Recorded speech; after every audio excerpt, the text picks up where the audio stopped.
Hello, welcome to Her Journey Home. I'm your host, Sophia Noel Graniella. My mission here is simple: to hold space for honest stories and conversations that are usually left unsaid.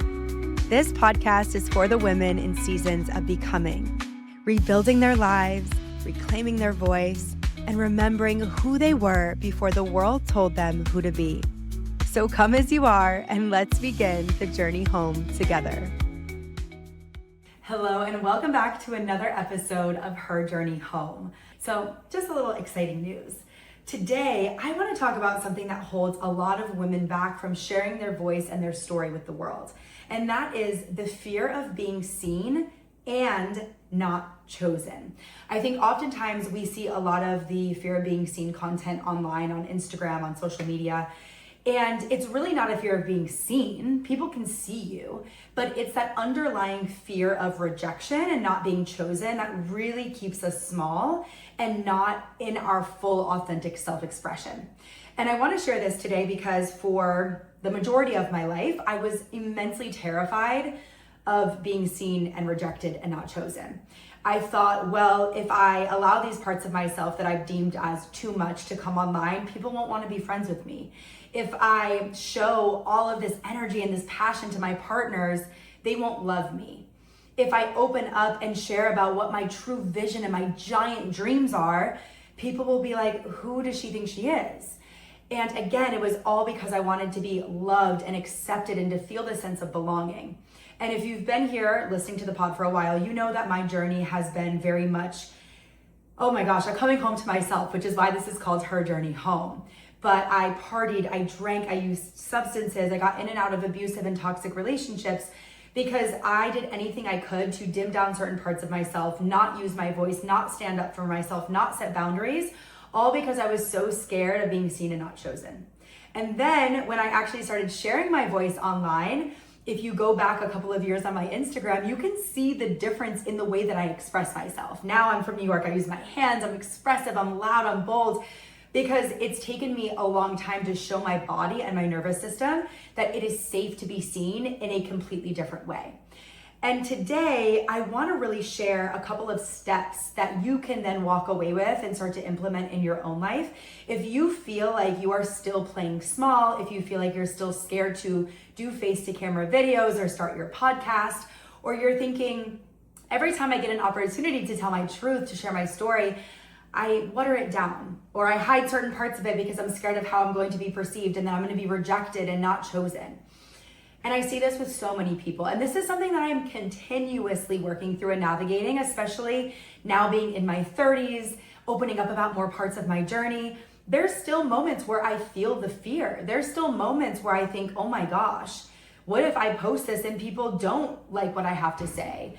But what I've realized is that I've built so much conviction in my message and my work and my unique gifts that it actually really doesn't matter anymore. So let's talk about some powerful ways that you can start to overcome this fear and actually show your body and your nervous system that you are safe and a lion is not chasing you. Okay, so number one, mirror work. Mirror work has been so freaking impactful in my life. Essentially, what you want to do is you want to stand in front of a mirror, make eye contact with yourself. This will be a bit uncomfortable when you're first starting out because if you've never done that before, you will feel almost like you're trying to get away from making that direct eye contact. It's like, oh, this is really uncomfortable. I don't want to do this, but it gets easier over time. So give yourself some grace there. So you want to make direct eye contact, place a hand on your heart and really feel that connection with your body. And then I want you to say the affirmations directly to yourself while locking eyes with yourself. That's what makes it so powerful. And I want you to repeat, I am intentionally choosing myself today and every single day ahead. It is safe to be seen for all of me, bringing all parts of myself online.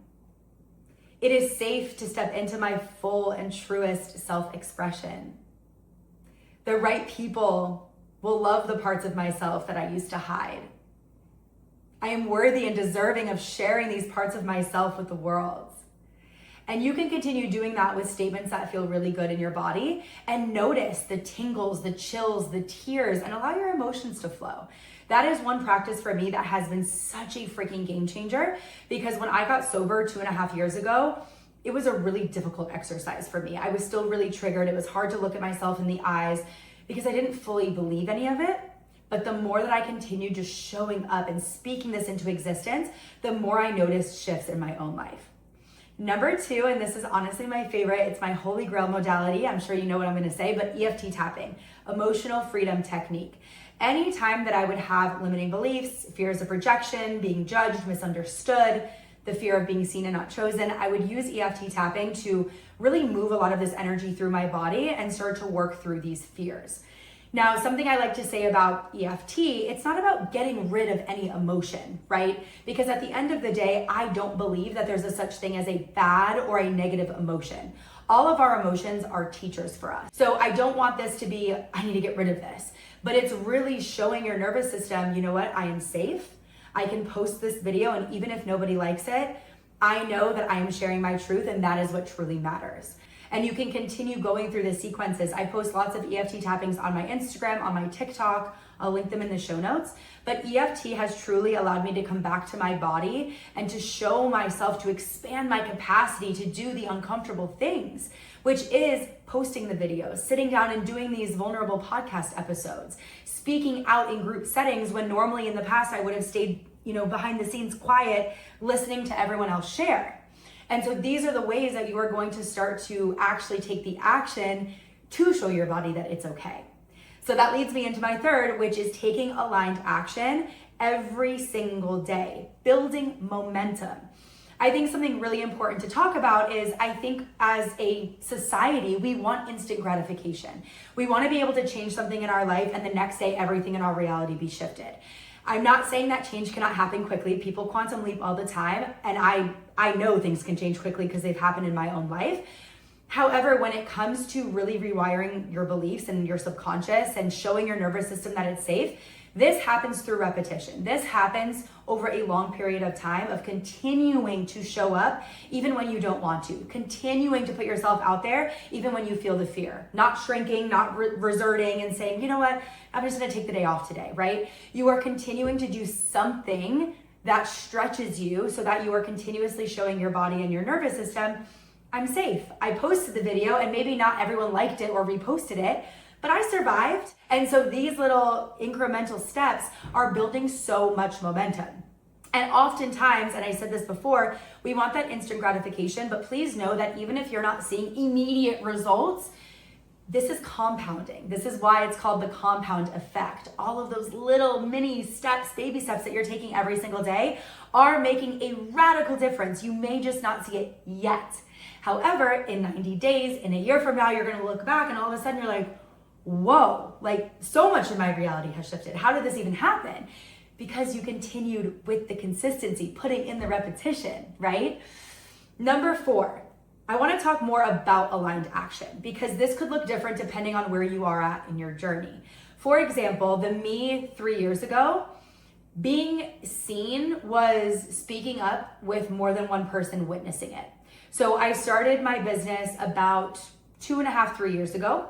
And in the very beginning, I was very scared of being seen and not chosen. I was terrified of someone leaving a negative comment on one of my videos. Like, oh my gosh, if they don't approve of this, then it must mean I'm not worthy of sharing. It must mean that my message is shit. And I truly thought that. I did not believe in myself back then.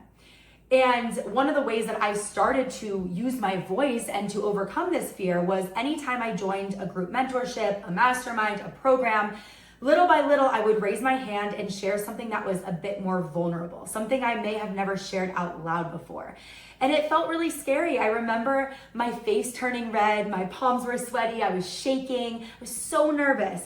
But every time I had the courage to raise my hand, little by little, it showed my body, okay, whew, we're still here, we're safe. And most of the time, people actually thanked me for being vulnerable. So many women would DM me or reach out and be like, Sophia, thank you so much for saying that, because I feel that way too. And it gives you that validation and also that permission of, wait a minute, when I speak up and I use my voice, I give all the women around me that green light and that permission slip to then use their voice and to take up way more space. So 3 years ago, that was me being vulnerable and showing my body that it was safe.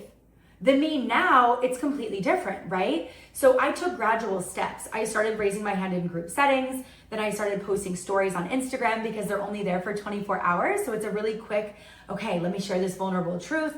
Let me sit with myself and tell my body that it is safe to share this. I'm still alive. Then it turned into doing face-to-camera videos. The first couple ones were awful. I look back at those videos and I was so robotic and so not in my body and overthinking everything that came out of my mouth. But again, little by little, it was like riding a bike as a child. You get back up, you do it again, and that repetition builds confidence. And all of a sudden, you're way more expressed. You're sharing what's truly on your heart. You don't need a script. It's more natural. And again, you're alive. You survived it.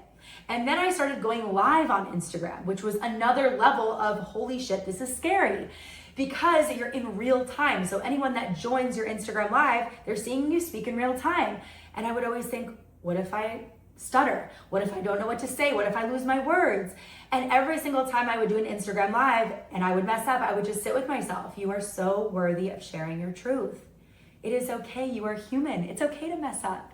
And I would consistently give myself that validation, letting myself know and my body know it's okay. And it's okay if people judge you. It's okay if people laugh. It's okay if people perceive you in a certain way. Because one of the biggest things I want you to take away from today's episode is the people that are truly there for you, your ride or dies, the people that celebrate you in front of your face, behind your back, will support you no matter what. They will always be there. And you will magnetize the people that are meant to be in your world, and you will repel the people who are not meant to be in your world. I heard one of my mentors say this one day. She's like, think about a magnet, right? A magnet attracts and it repels. And you are not meant to be everyone's cup of tea. And that is a beautiful, beautiful thing. So just trust that when you start to be in your authentic self-expression, you are going to get so many people coming into your world that are like your dream soulmate humans, possibly clients. And you're also going to repel people that are maybe triggered by your authenticity, or maybe just they don't relate to you anymore. And that is okay, right?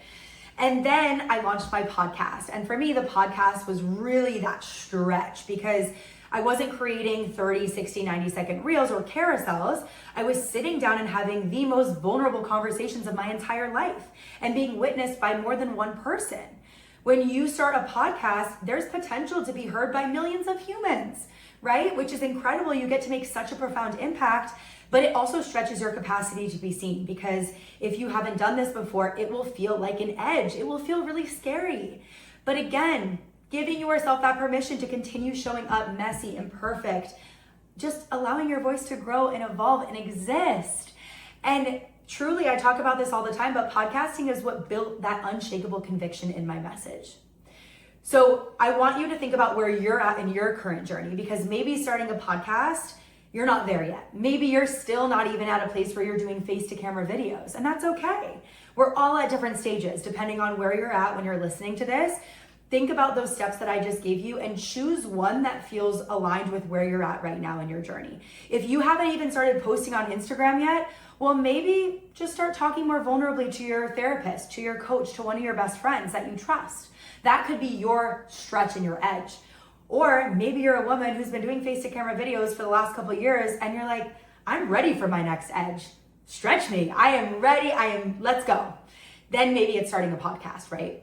So I want you to really be honest with yourself about where you're at, and also really stretch yourself, because if you know that you are so freaking capable of getting behind a mic and speaking, but there's a little part of you that's still scared, that wants to keep you safe, right? Because we're always getting kept safe by our nervous systems and our subconscious.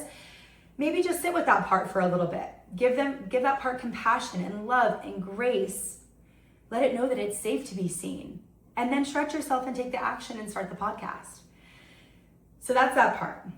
The last piece of the puzzle I want to talk about is collecting and building evidence. And this comes from taking the action that we just talked about. Because the more evidence that you can pull from your past that shows you, wait a minute, everything's okay. My life went on. I continue to show up and I continue to take in rejection. I continue taking in terrible comments online. I continued showing my face. I continued sharing more bold opinions that maybe in the past really freaking terrified me. And guess what? My nervous system now knows that I am okay, that I am safe. And don't get me wrong, there are still edges that I am meeting every single day. Something that I haven't really shared publicly is I'm now challenging myself to film more in public, because for me, that is my next edge. Being able to pull up a phone in a grocery store, being able to pull up a phone in a room full of people and speak, and not just be able to record content or podcasts in a controlled environment, meaning where there's no one else around, where you're in the safety and comfort of your own home. That's an edge for me. So what I really want you to take away from today's episode is, what is that next stretch or edge for you? And I want you to make an anchored decision that you are going to start to take action every single day and do one thing that stretches your capacity. Because the more you expand and stretch your capacity, the more discomfort and rejection you will be able to hold.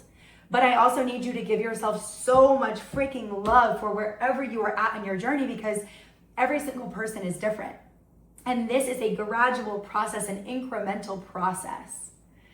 So if you loved this episode, I would love for you to leave a comment, share it with your community, and just continue showing up for yourself, because genuinely, if you do not see results right now, I will reach out to you in 90 days in a year and ask you how far you have come, because I promise you, you will become freaking unrecognizable if you continue doing everything I laid out in today's episode. And before we get off of today's episode, I also want to remind you that I have one space left for Unfiltered, which is my 12-week one-to-one podcast and self-expression mentorship. And it is the freaking bomb. Oh my gosh, I wish I could scream it off of the mountaintops.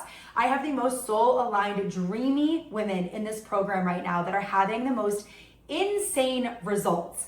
One of my clients, we had an EFT session, an identity session yesterday, because that's the secret sauce of Unfiltered. And this woman has truly stepped into her most authentic self-expression. She started dressing differently. And then between our mentorship and another mentorship program that she's in, she has unlocked the most incredible offer that she's about to launch into the world. She feels so convicted in her message because of our work in Unfiltered. She has now a structure and a roadmap that's going to help her stay consistent week after week for the next years. She has endless podcast episodes to pull from, and she is so freaking lit up about her podcast because we have co-created absolute magic together, and she now sees the value of her story and of her work. Like, that is irreplaceable. That is absolute insanity. And what you can expect after Unfiltered is confidence in your voice, being able to pick up your phone and do a face-to-camera video or a podcast recording with full body conviction. No need to re-record 100 times. No need to ask ChatGPT to make it better or sound better. You will trust that what you have to share is so freaking valuable and potent, because it is. You will have a deeper relationship with yourself and the people in your world, because you will have more trust in your voice. So setting boundaries, speaking your truth, sharing things that might be a little bit stretchy and uncomfortable for you. These are all of the incredible things that can happen after, and being able to make more of an impact and have the people that need your message being able to hear it, because you are now sitting behind a microphone every single week, sharing your magic and your brilliance with the world. So if you want to snag that last spot, go ahead and click on the link below. You could actually book a call with me so we can dive into your vision and chat a little bit more.